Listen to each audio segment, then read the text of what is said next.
estamos viendo desde el inicio del año, nada menos esas señales bastante positivas de empresas que están ampliando sus operaciones en el país, otras empresas que han estado en un rubro específico de la economía y ahora se insertan a un nuevo sector. Estamos viendo ese dinamismo también de las inversiones de nuestra diáspora en sectores como turismo, pero también aeronáutico, aviación, construcción, y por supuesto no puedo dejar de mencionar el sector turismo, en el cual El Salvador hoy día se posiciona como uno de los países en el mundo que más crece. Así que estamos viendo una economía bastante diversificada en cuanto a la forma de cómo están incrementando nuestras inversiones, como lo mencionaba anteriormente, son distintas formas en donde se están creando más empleos el día de hoy, pero también estamos viendo esas micro, pequeñas empresas del sector de turismo, del sector comercio, que están creciendo y están cada día pues dinamizándose. Esta tendencia ya la veníamos observando desde el año pasado. El año pasado cerramos con la mayoría de nuestros sectores económicos creciendo. Un dato que es impresionante en realidad, verlo de una economía tan pequeña como la de El Salvador. Fueron más de 3.341 empresas que se crearon el año pasado. Y a esta fecha pues estamos viendo una tendencia incluso más arriba de la que vimos el año pasado. ¿Se va a superar esta meta? 1.300. Sí, estamos esperando en 2023. Que se superen. En cuanto a las inversiones, exportaciones y exportaciones, nosotros esperamos datos similares, cerrar con datos similares a los que obtuvimos en el 2023 y lo mismo el crecimiento económico. Nosotros el año pasado crecimos en un 3.5% y esa pues es una de las proyecciones que se espera. Hay varias, las que hace el gobierno, las que proyecta los organismos multilaterales, pero todos andan alrededor de ese 3.5%. Por ciento que esperamos alcanzar. En realidad esa es la meta que nosotros pues esperamos, por la que trabajamos de manera articulada. Yo diría más de 50 instituciones del gobierno para poder alcanzar ese gran objetivo de ese 3.5% que nos llevaría a un cuarto año consecutivo en el que crecemos más del promedio que crecimos en los últimos 30 años. Así que es bastante importante poner en perspectiva ese crecimiento, esos niveles de crecimiento que estamos teniendo estos días, estos años, que es significativamente mayor a los que vimos en el pasado. Bueno, este apoyo ha venido realizándose desde los momentos tan difíciles de la pandemia. Algo que ha caracterizado al gobierno del presidente Nayib Bukele es que los programas que se han desarrollado han sido dirigidos a empresas micro y pequeñas que forman parte de la economía formal, digamos, pero también a todas las empresas con las que se trabajan en el día a día para poder llevarlas, encauzarlas a ese mundo de oportunidades al poder ser empresas formales. Así que el enfoque que ha tenido principalmente con AMIPE en este rubro ha sido de poder nuevamente con ese enfoque integral, de poder darles ese financiamiento que han necesitado desde momentos tan duros como la pandemia hasta la fecha por medio de programas de financiamiento. También algo importante es que por medio de su cobertura a nivel territorial han podido también brindar esa asistencia técnica a empresas desde las turísticas, pequeños restaurantes, pero también artesanales, comercio. En realidad esta es otra de nuestras ventajas. Cuando hablamos de nuestra economía, vemos que cada día está más diversificada, desde los sectores en los que se enfocan nuestras micro y pequeñas empresas hasta los grandes sectores que el día de hoy vemos crecer con grandes inversiones de empresas multinacionales. Así es. Y hablando esto de los contenedores, fíjense, escuché que estaban diciendo los de Coexport que de nuevo ha vuelto a incrementar el flete. ¿Ha tenido información de esta situación de incremento de fletes? Sí, desafortunadamente a partir de la pandemia ha sido un reto a la que se enfrentan las empresas exportadoras e importadoras. Sin embargo, aquí es donde entra el rol del gobierno, Neri, en el sentido de poder crear todas esas condiciones en materia de facilitación de comercio para que, aunque los precios aumenten a nivel internacional, nosotros podamos hacer ese contrapeso en el movimiento de mercancías. Y solo para dar un ejemplo, es la reducción de tiempos en el puesto fronterizo del Amatillo, que se ha integrado a partir del 7 de diciembre del año pasado. Ya vamos a llegar a nuestro primer aniversario. Primer año de operaciones. Así es. Integración del Amatillo. Del Amatillo, es decir, hay solo una parada que tienen que hacer los transportes, y en esa parada, en este puesto fronterizo de los más modernos, creo que vale la pena mencionarlo, uno de los más modernos de la región. Ahí es donde trabajan de manera conjunta los oficiales de aduanas, de migración, de agricultura del gobierno de Honduras y del gobierno de El Salvador en un mismo puesto fronterizo, y esto pues nuevamente genera ese contrapeso de los costos que se generan a nivel internacional. Pues nosotros hay un cierto ámbito de acción en donde sí podemos influir como gobierno. Lo mismo, todos estos avances que se han hecho en la digitalización de procesos, la adopción de firma electrónica, todo esto va sumando en esa competitividad, que nuevamente, a pesar que hay retos a nivel internacional que afectan el mundo entero, nosotros como gobierno tenemos ese compromiso de poder ser ese contrapeso, y que no sea tan alto el costo de poder mover las mercancías y de poder acceder a registros de productos, y eso es bien importante. Cuando hablamos de la facilitación de comercio, hablamos de comercio interno también, hablamos de un registro de un producto que una micro o una pequeña empresa quiere hacer por medio de nuestra superintendencia nueva de registros sanitarios. Nosotros de regulación sanitaria estamos también agilizando el comercio. Eso es bien importante, no solo para grandes empresas, sino también para nuestras pequeñas, medianas empresas. Así es. Estuvieron también, ministra, usted estuvo integrando la comitiva que acompañó. Uno de los objetivos principales de esta participación del presidente Bukele y de esta misión oficial a Nueva York fue nada menos esa participación en la Asamblea General de las Naciones Unidas, en donde año con año el presidente ha ido dejando mensajes claros de cómo un país pequeño puede ser independiente y puede lograr grandes objetivos si nos lo proponemos y trabajamos hacia ello. Así que uno de los objetivos principales fue efectivamente este año poder mandar esos mensajes y compartir cómo El Salvador hoy en día es un país muy distinto al que el presidente representó en el 2019 en términos de seguridad, por ejemplo.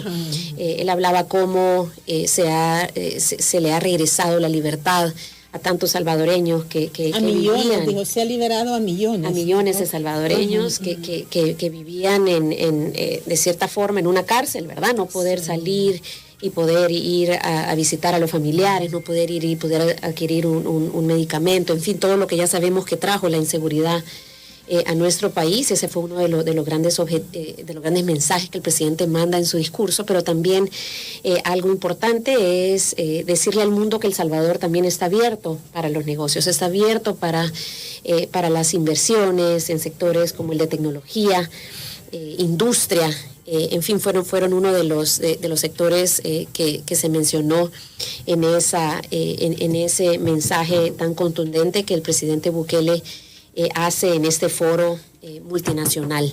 Pero también en el marco de esta reunión también hubo otros encuentros con inversionistas, inversionistas de bonos del Estado, pero también inversionistas de la economía real, inversionistas del sector financiero, energético, del sector de tecnología, y varias agencias que están el día de hoy interesadas en conocer cómo va El Salvador. Por ejemplo, Fitch, la agencia Fitch fue una de las es la que hace la calificación, ¿verdad?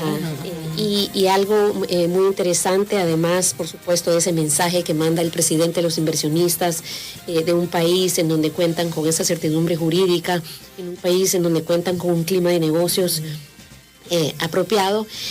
Algo que llamó mucho la atención es ver la alineación de todos los participantes y escucharlos a ellos mismos decir: yo el día de hoy ya invierto en El Salvador, y es uno de los destinos en donde el rendimiento y el desempeño es bastante positivo. Estamos pensando en ampliarlos. Estamos hablando de grandes empresas además de que el presidente lo dijera, pues habían otras empresas que lo mencionaban, y las empresas que estaban ahí que aún no invierten en El Salvador, pues estoy segura pues se quedaron bastante animadas en poder poner a El Salvador en el mapa, en sus análisis de expansión de inversiones. Así que ha sido una reunión bastante importante, y el mensaje creo yo que es claro, no solo las empresas que participaron, sino las empresas que saben que esta reunión se da, sí, y de los mensajes que el presidente mismo ha compartido en los medios. Este consejo hemos venido realizando en el área de facilitación de comercio, lo hemos dividido en 3. El trabajo que hacemos a nivel interno, a nivel nacional, y es todo lo que depende solo de nosotros, de la digitalización de trámites, eliminar requisitos que no tenían ningún fundamento técnico. Y esto es importante que lo aclare, ministra, sí, porque la facilitación de comercio no implica dejar de lado los controles de protección. Exacto. Para evitar contrabando, sí, y otro tipo de prácticas. Sí, es necesario y es nuestra responsabilidad poder proteger, salvaguardar la vida y la salud de los animales, las plantas, los seres humanos, y eso lo tenemos bastante claro. Pero lo interesante y lo negativo que vimos de cómo funcionaba algunos ministerios en el pasado es que se establecían barreras al comercio que no tenían ningún fundamento técnico, que no servían para proteger más que probablemente a ciertas empresas, a ciertos grupos de interés. Y eso en realidad no nos llevó lejos. Desde el inicio de nuestras gestiones, me acuerdo, fue en julio del 2019, nosotros activamos nuestro Comité de Facilitación de Comercio, en el que participan 17 instituciones, más de 17 instituciones de gobierno, y también participa el sector empresarial por medio de representantes de asociaciones de comercio. Pero mencionaba cómo nosotros, antes de entrar a compartir los avances del comité, sí quisiera compartir cómo estamos nosotros trabajando y cómo nosotros atendemos esos retos de facilitación de comercio. Una parte son a nivel nacional, lo que mencionaba anteriormente, pero también está ese trabajo que hacemos con Honduras y Guatemala para poder integrar esos 6 puestos fronterizos que compartimos con Honduras y Guatemala. Son 4 con Guatemala, 2 con Honduras, 1 que mencionaba que ya estaba integrado. El Amatillo, exactamente. Y también hay un gran compromiso, y El Salvador ha sido el impulsor también en Centroamérica para que la facilitación de comercio también se dé en toda América Central. ¿Y por qué ese interés del Salvador? Y es que al ser un país pequeño, para poder volvernos más atractivos, necesitamos que toda la región funcione de manera ágil, de manera eficiente, y que los puestos fronterizos pues cada día estén más integrados, porque en la medida que estemos más integrados, van a poder haber más encadenamientos en nuestro país, y va a haber más interés de los inversionistas de poder establecerse en un lugar donde saben que pueden adquirir insumos de distintos países de manera regional, ¿no? De manera ágil, y poder sacar esos productos tanto a nivel de la región, pero a nivel internacional. Así que esos son los 3 rubros, digamos, en los que nosotros trabajamos, y algo de una de las grandes buenas noticias para nuestro país es que en ambos rubros nosotros tenemos ya planes y estrategias desarrolladas, y el compromiso de los organismos multilaterales de poder alcanzar todas estas metas que nos hemos trazado. Pero pasando a nivel local y haciendo una revisión de cómo vamos, desde el inicio de nuestra gestión nosotros hemos trazado planes anuales que nos han permitido llegar a alcanzar 120 metas de las que nos hemos establecido, es decir, año con año, entre las distintas instituciones que participamos, nos planteamos cuáles son esas metas, quiénes son los encargados, y de esa forma hemos llegado a más de las 120 medidas que hemos completado. Nada menos esta semana tenemos la revisión para ver cómo vamos este año con nuestro Comité Nacional de Facilitación de Comercio. Este año fueron 29 medidas las que nos trazamos alcanzar, que después se desagregan en 81 actividades. Así que es un trabajo bastante de hormiga, como decimos en buen salvadoreño. Y las áreas en las que nos encontramos trabajando este año, y en las que nos venimos trabajando en los últimos años, es en agilizar y digitalizar los trámites, en modernizar la infraestructura logística, en que haya una mejor gestión en nuestras fronteras, modernizar el marco jurídico, que haya más transparencia y disponibilidad de información.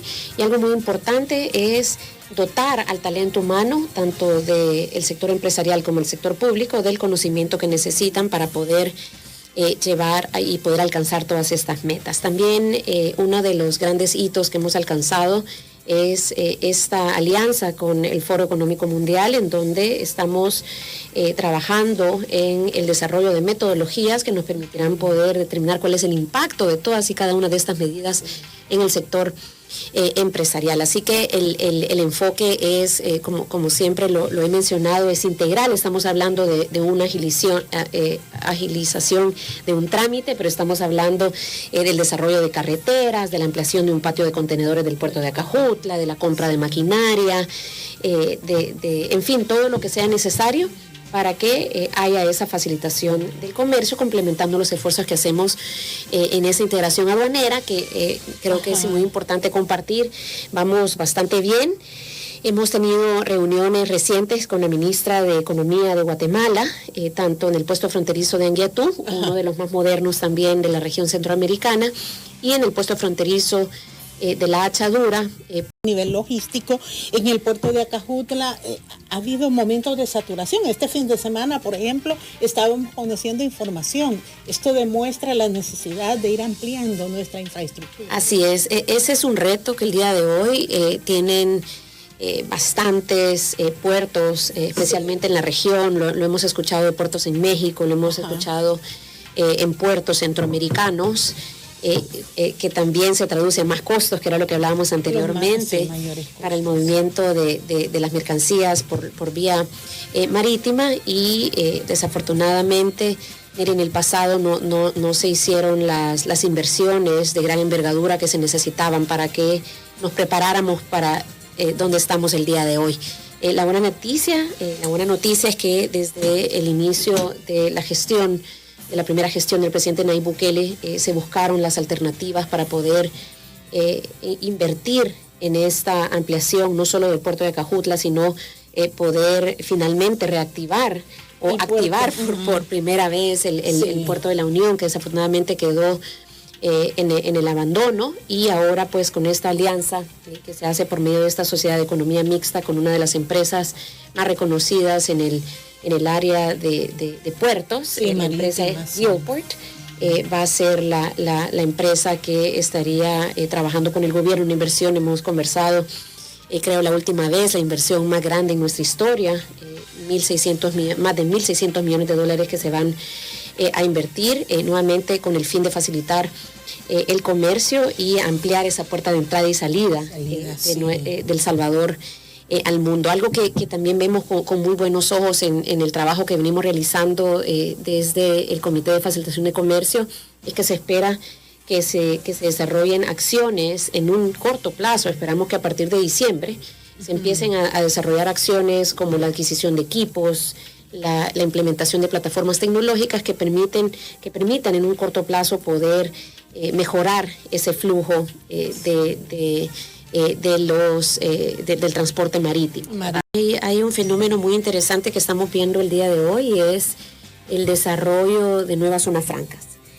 Aquí estamos hablando de El Salvador pasó por un periodo de más de 14 años en donde no hubo ninguna nueva zona franca, y ahora estamos viendo 5 zonas francas, que están al menos 5 que ya tenemos nosotros en nuestra dirección de inversiones registradas, en el área de estructuras metálicas, en el área de autopartes, en el área de alimentos, en el sector textil incluso,